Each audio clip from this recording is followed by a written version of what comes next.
Hey, it's Wednesday, November 11th. And I didn't put up my shameless self promotion. Let me get that up first. All right, it's Wednesday, November 11th, and you are here on Litvak Leadership Live. And I'm here with my good friend, Chuck Rodgers, today. How are you, Chuck? I'm doing great, Sean. How are you? I am having a great day. It's Veterans Day, and that's one of the reasons. It's funny when Chuck and I talked about him appearing, he chose the date. Now, did you know it was Veterans Day when you chose the date? I did. I'm off, and so that's why I chose it because I was like 3 o'clock. I'm usually working, so I'm like I'm off on that day definitely. So I chose this date. Well, first of all, thank you for your service. Chuck was a in the United States Air Force and is still in the Kentucky Air National Guard, and we're going to talk all about that. But you chose to spend your Veterans Day, or at least a half hour of it, with me on a day off of work. So thank you very, very much. Welcome.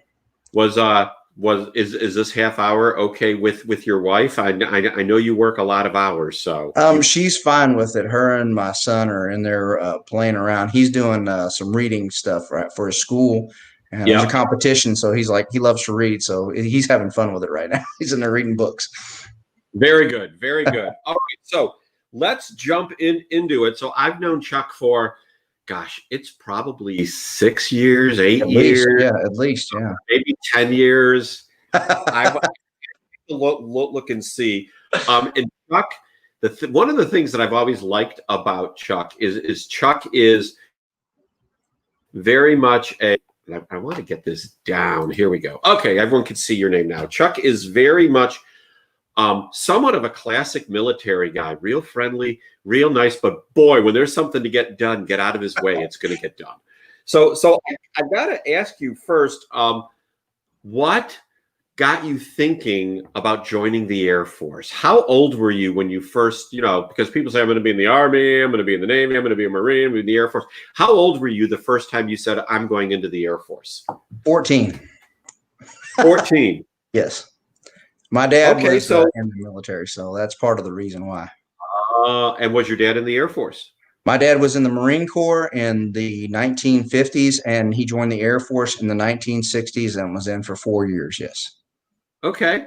And why the Air Force over any of the other branches of the military? I chose the Air Force because I love airplanes. About 14, I was really starting to figure out what did I want to do. I started having an interest in mechanics, and I picked up Popular Mechanics magazine and was reading about the military. Of course, the government will always do shameless promotions through magazines and online stuff. And back then in the 80s, they were doing a lot of it. So there was an advertisement in there for the Air Force. It was like a news article, and they were talking about airplanes and stuff. And so I'd always had an interest in things mechanical, and I read it, and I just like, ooh, this would be really cool. And at the time, I was very young and very dumb, and so I saw something about a P-51 Mustang, and I'm like, that's a cool airplane, propeller driven, World War II bomber fighter and everything. So it was really cool. So I enjoyed, I thought about it, and when I got into high school, I went to ROTC for a couple of years, and got out of that. And then when I was 17, I tried joining. My dad said, no, I'm not signing the paperwork. Wait till you're 18. So I graduated high school at 17. I waited about a year, and then I joined up active duty Air Force, and I was in from 1989 until 1999.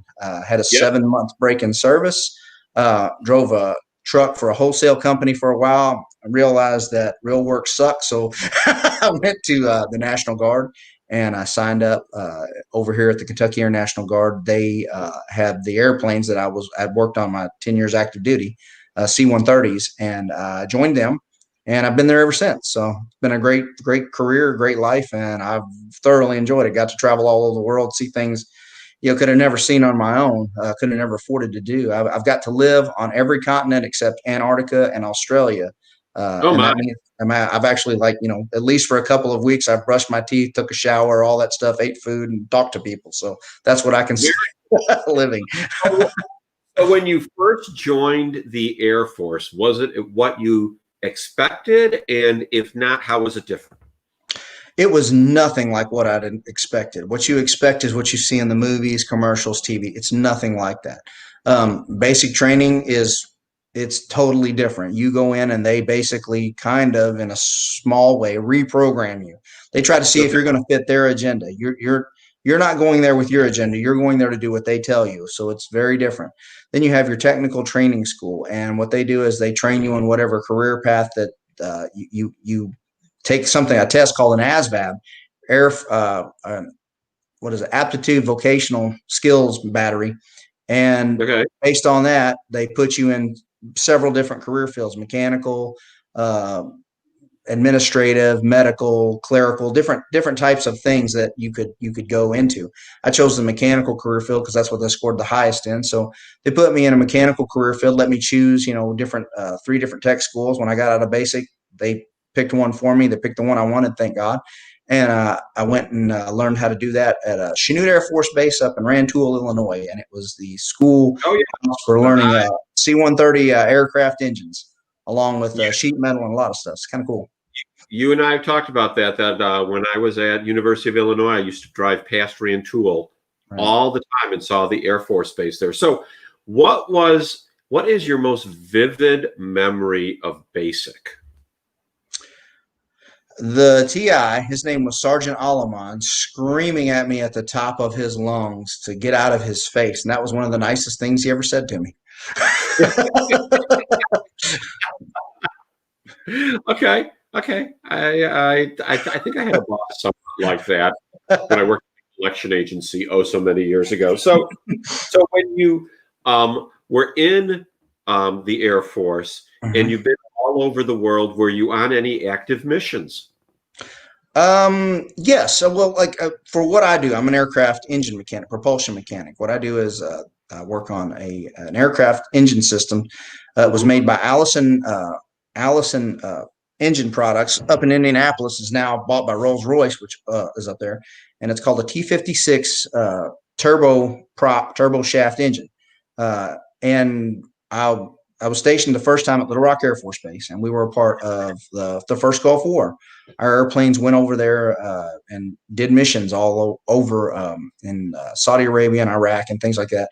Our aircraft is a cargo aircraft, so it drops people and stuff, beans and bullets and everything else. Can launch it out the back of it, parachute it into unimproved locations. It can land in unimproved locations. It's one of the few aircraft that can back up. So yes, we were heavily involved in the first Gulf War. I was heavily involved in the second Gulf War. I've been involved in Iraq and Afghanistan. I've been several different places like that where we. So you've been to Iraq and Afghanistan doing your job for the military. Yes. Yeah. And what's that like being in, I'm going to use a word which may not be an accurate description, but being in the live theater of the military when, there's an active war going on. I mean, what was that like? Was there just an intensity all the time, or do you kind of get used to it? You got used to it. The very first time I ever went anywhere like that, I was scared to death. I mean, it was horrible. In 2003, one of my most vivid memories was there was a place we were stationed at in the country of Saudi Arabia, and it was an air base called King Fahd Air Base in a place called Tabuk, Saudi Arabia. You can see the country of Jordan from there. Mount Ararat, you can actually see that mountain from where we were stationed at. And they had what's called a Patriot missile battery that was for air defense at our base. These big, huge, giant missiles that launch, and they have a very distinct sound. Well, there was an aircraft And you the Saudi, and I'm sorry, there was an aircraft.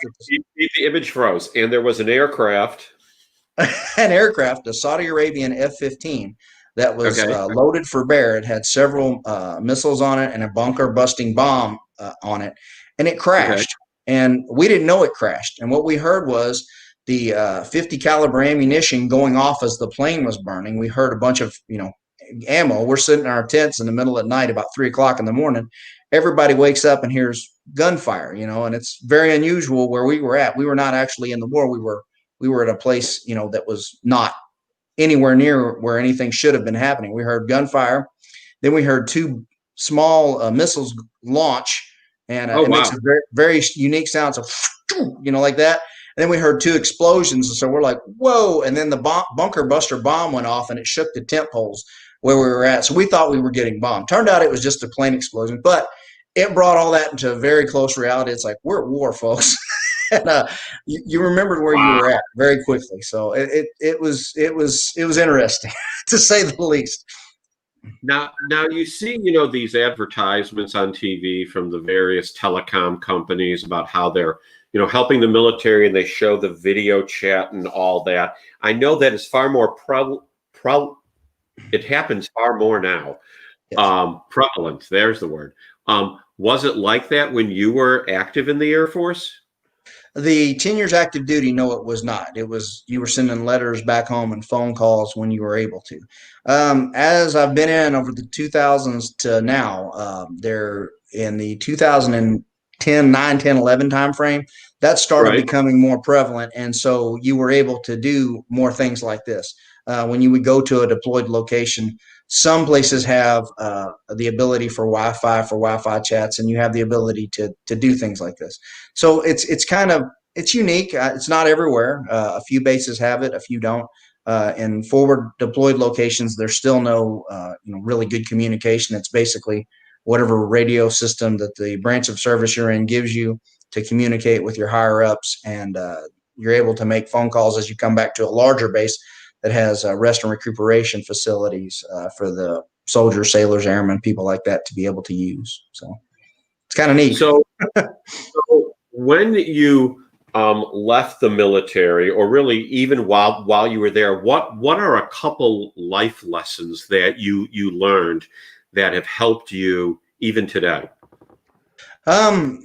Several. Believe it or not, the Air Force has three big core values. It's integrity first, service before self, and excellence in all you do. Well, when I was a very young airman, Little Rock Air Force Base, we had a little, I guess you call it a newsletter, and they had people come and from public affairs office, and they asked us what it was, what's it mean for you to do your job? And I said, well, for me, it means doing my job the right way the very first time, so that I won't have to go back and do it over again. And that was very early. It was back in the 90s. And so we've always kind of lived that integrity first thing. Because what I do, I'm an aircraft mechanic, fly on an airplane that flies into dangerous places sometimes in the world. And you always want to make sure that you're doing a very good job on it. You want to make sure that we fix it the way we would want to fly on it, or our family would want to fly on it, because you have people going and doing some very dangerous stuff sometimes on these aircraft. And you want to make sure that it's able to accomplish this mission, and the people that are in it and sometimes jumping out of it are able to do what they need to do to bring, what we have as a nation to whatever effort it is that we're called to do. So that's having, integrity first, service before self, and excellence in all we do. Service before self, we call it embracing the suck, because sometimes you're having to work very long hours in very horrible locations with very, very minimal equipment and everything. And it stinks. It sucks. And if you embrace it as a group of people come together, it makes for some interesting stories. It makes for some interesting times, and you really learn a lot. And of course, that excellence in all we do, we always try to do everything the very best we can with whatever we have. Because we work for the government, and I know people have heard, military grade, and what they don't realize is it's the lowest bidder. So military grade sometimes has its challenge. Yeah, it has its challenges, but I'll say this: you always want to do the very best you can and make everything as excellent as what you can for whatever branch of service you're in. For me, I'm in the Air Force, of course, the Air National Guard, and I work on airplanes. So we do the very best we can with whatever we have, and we make sure that it's excellent. It goes out the door, launches in the air for us, for the aircraft. It flies its mission, and it comes back home, and everybody's safe. That's what we consider having excellence in all we do. So those are some valuable lessons that I've learned, and it's really been great through life. So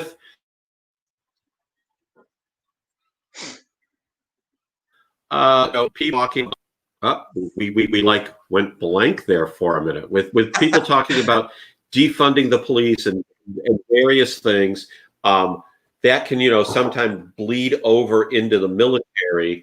Why do you know the military is still vital today? The military is still vital today because the oath of enlistment that every service member takes states it. It says, I might state your name, do solemnly swear to support and defend the Constitution of the United States against all enemies, foreign and domestic. Bear true faith and allegiance to the same. I'll obey the orders of the President of the United States, the officers appointed over me, in my case, the governor of the state of Kentucky as well. So help me God. So we're here to defend this nation and the Constitution of the United States against all enemies, foreign and domestic, whatever that may be. We are led by civil servants. Each branch of the military, the secretary of it's a civilian, and then everybody under them is military. And we're paid for by Congress, and the Senate, ratifies the budgets for us. We're here to do whatever we're called upon by the nation at any time, both in the nation and outside of it. We're not necessarily, a 911 system, but we do things inside the United States and with our allies to help with relief and things like that. And I know you've seen on the news, we've done that in the past. There's a lot of things that people don't know that we do to help our other joint nations. There was a thing on here recently where one of the SEAL teams went in and rescued a person from Africa. So we do a lot of things like that. I mean, this is what the government does. This is what the military does. All the branches of service do. There are things that we do that you're just not going to hear about on the news because they don't want them to be public. We're defending this nation against enemies that we don't want the regular people, the rest of the country knowing about, because it might incite a panic or other things. And that's what we're paid to do. We write a check up to and including our lives to defend our nation for however long it is we serve. And that's what it means to be a veteran to me too, as well. But we do a lot of things like that. For instance, our unit over here, we have a couple of special forces. We have people that are parajumpers. In other words, they pararescue and they jump out of airplanes to rescue downed aircraft and people in bad locations. We also have some special tactics guys that go in and they build runways and things in very austere locations. And, for aircraft to land in and do their missions in really bad places. So there's a lot of different stuff that comes with that. And there's several different things throughout all the branches of the service that does it. And there's some stuff that's really mundane, but that really mundane stuff is just as important and vital to the overall mission and success that we have as a nation. So it's weird. It's huge. It's a big conglomerate of a lot of mess, but it always works because people are dedicated to what they're doing to support this nation and its Constitution. Wow, I just want to lose my logo and put a flag up there. I think I need to get a flag. I need to get that ready for another conversation another day. So when you left the Air Force, you waited a little bit of time and then you joined the Kentucky Air National Guard. So why did you continue on? I mean, I would assume we call the Air National Guard military service. Yes. So why did you pivot, as opposed to after you left the Air Force, you didn't go out and become some, social media influencer or something like that? Well, I got out in '99, and there really wasn't a lot of things to do on the internet except play. What is that? Oh my goodness, I can't even remember. Oh goodness, I can't remember. There was some video games, and that's about all you could do on the internet. I didn't really have access to the web and World Wide Web. And we didn't have all those cameras and stuff. I got out. I was active duty for 10 years, and I got out for some personal reasons.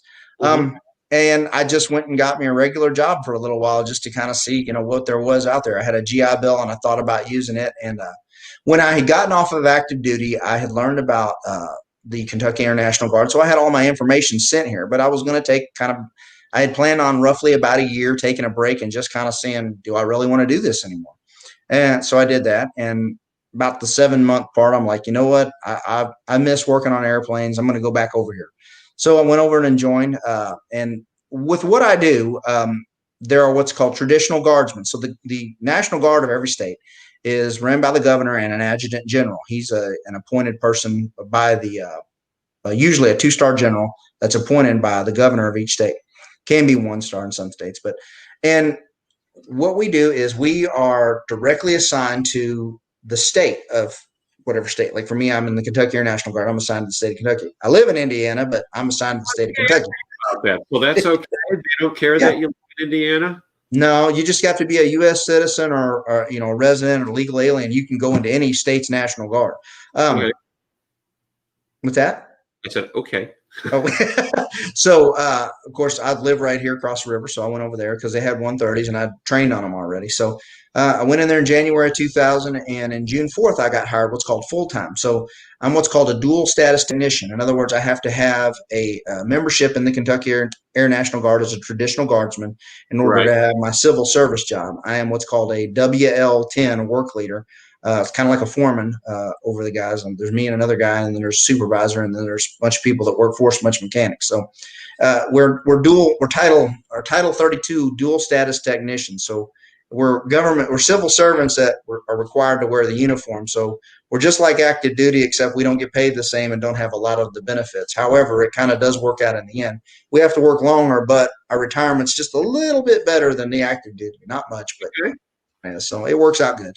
So what is the difference between the Air National Guard and the National Guard of each state? Nothing. The Air National Guard is the Air Force. The National Guard is the Army. So Okay. in the military, there are actually each branch of service. The Army and the Air Force definitely. They have active duty, National Guard, and reservists. The Marine Corps and the Navy have active duty and reservists primarily. And the Coast Guard, they're just Coast Guard. I don't really think they have any reservists. They may have a Coast Guard reserve, but I'm not really sure. And of course, we also have Space Force now, and I have no idea what that's all about. That just happened. So it's probably going to be the same before too long, I'm sure. So when they were talking about earlier this year in various places calling out the National Guard, Mm-hmm. would that have included the Air National Guard? I mean, or was that really just the Army National Guard? It was the Army National Guard primarily. However, the Air National Guard, we do have some people that were called up. We have security police forces, and some Okay. of those folks were activated and called up to different areas and things like that for crowd control and dissemination and things like that. So, that is what we're for. Historically, governors have called up the National Guard. Sometimes they've been used, for good, and sometimes you've had things that happen, like what happened in the 70s up in Ohio. I mean, it's just it just kind of is what it is. Anytime that you call in the military, good or bad things can happen depending on your point of view. I mean, it's we're at the whim of the politicians. We're military, but the politicians tell us what to do, so we obey orders and do what we're told. So our leaders and commanders do everything that they can, and we just follow what we're supposed to do as best as what we can. So it's weird sometimes. Tommy Boy here brings up that you're an awesome preacher too, and I know you lead the Royal Rangers at Evangel North Church. Why don't you tell us a little bit about how your military service prepared you to lead this group of children?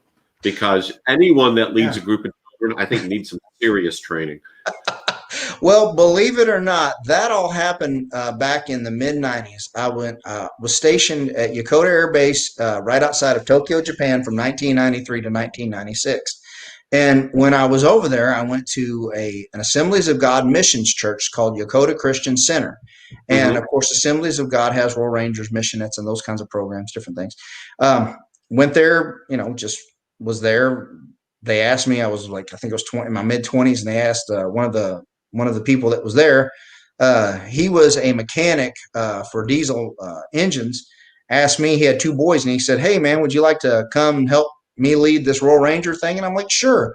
So went through the training. It was just a bunch of books. He read it. We sent off a thing. They sent me back a little piece of paper saying, "Hey, now you're now a commander in Royal Rangers." And that's pretty much how it started. So you just kind of learn on the fly, and you love people, and you do what you can.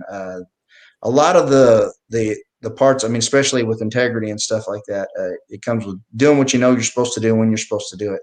And I think that part of my life personally and spiritually is I've been called by God when I was a young man.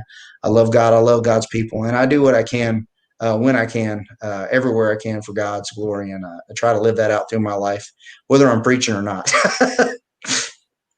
Absolutely. So when you were pivoting from active military to Air National Guard. You know, what was your thought process? I know you said you'd wanted to try some other things. What kind of things did you try, and do you see yourselves just staying in the Air National, and I shouldn't say just staying, but staying in the Air National Guard as a continued career? Yeah, I've got about 5 years and I'm going to be retired. So I'm almost 50 and I'm going to try to retire when I'm 55. Like I said, this is a dual status thing. Yes, I am completely vetted in what I do. I train people how to work on aircraft and propulsion systems. I'm known in my career field. I've had a wonderful career. I'm well known and well liked for what I do among a lot of people, and I really enjoy it. I've got another, like I said, about 5 more years, and I'm going to retire because being a mechanic, I've been doing this now for 31 years. The check engine light's on, so I'm kind of doing a supervisory role right now, and there may be some opportunity here in the near future for me to be able to just sit back and manage products and or people and programs, so I can sit at a desk for a while. And that would kind of be nice. So hopefully that'll work out here before too long. And if not, I've got another 5 years of helping people learn how to be good mechanics and training the next generation of people that work in the Air National Guard over here at the state of Kentucky. Now, have you seen a change in the individuals that end up joining the Air National Guard over the years? As you know, do people have the same hurdles to pass over that they used to have now? Is it more difficult? Is it less difficult? It can be actually more difficult now. As recruiting people that recruit from the military are having a much harder time. They have been for like the last decade getting people who are physically qualified to join the military, because you're in the military. There's physical fitness standards. At the end of the day, if they stick a gun in your hand and tell you to run a mile uphill with a pack on you, whatever branch of service you're in, that's what you're going to do. At the end of the day, you're a warfighter. And so you have to be able to meet those minimum requirements. And believe it or not, according to what they tell us, it's getting harder and harder to find people that meet those minimum requirements. And so they say anywhere from about 1 to 3% of today's youth are even eligible to be in the military. There's no draft. So only 1 to 3%? It depends on which statistic you look at, yes. So it's a very, very limited number of people. Why only 1 to 3%? The physical fitness standards, pretty much, to be honest with you. And a lot of other people, there's a lot of it's very difficult. A lot of people come in, they don't realize the mental aspect of it as well.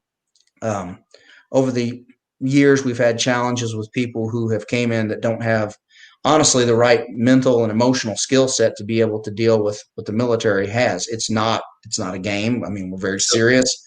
And sometimes people come in, well, I can do this, and then they realize they can't. And so it can be difficult sometimes. And we've had issues where we've had to release service members for different issues, health related, both mentally, physically, and emotionally. And so it can be difficult. It's kind of weird. It's strange sometimes. It's different from when I came in. Most of the people when I came in stayed in, did a 20-year career and got out. And over the years, I've seen that dwindle less and less. People not either wanting to or having that kind of particular work ethic towards that type of work. I'll say it that way, because it's not that they're bad people. It's just that doesn't fit their personalities. The work ethic is definitely challenging for a lot of people out there. Yeah. No doubt about it. So we're almost at half an hour. We're in 6 seconds, we're at 29 minutes. It goes by so quickly. But in these last couple minutes we have, Chuck, why don't you think for a second and then make an impression on everyone. When they leave this interview and they go, boy, that Chuck Rodgers, he taught me, he got me to think about, go. Think about your life choices. What are you going to do? Who are you? That is the biggest thing. Knowing who you are, being confident in who you are, and knowing how to express that. I myself am a Christian, as you know. I love God. I know who I am in him. I'm his son. I'm his child. It took me a long time, honestly, to get there, but I know who I am, and I'm confident in that no matter what happens, no matter what situation I'm in, no matter what circumstance, I trust his word. I trust his leading, his guiding, and I'm okay with whatever happens in life because of that. And honestly, being in the military, a lot of people, we put our faith and our trust in our training and in our government and our fellow military members. And it's very similar to the way a Christian puts his faith in God and in fellow Christians. And if we realize that we're always kind of in a war and you have to be ready for that, you have to train for it, train hard, train confidently, and know who your leadership is and be confident in that. It's something that I would tell everybody to look into. Know who you are more than anything. Know what you're doing, why you're here, and what you can do for others around you. And if you can do that, this world's going to be a better place and you're going to be a better person. Woo! I love that. That is absolutely awesome. So thank you, Chuck, for being on the show today. What an You're welcome.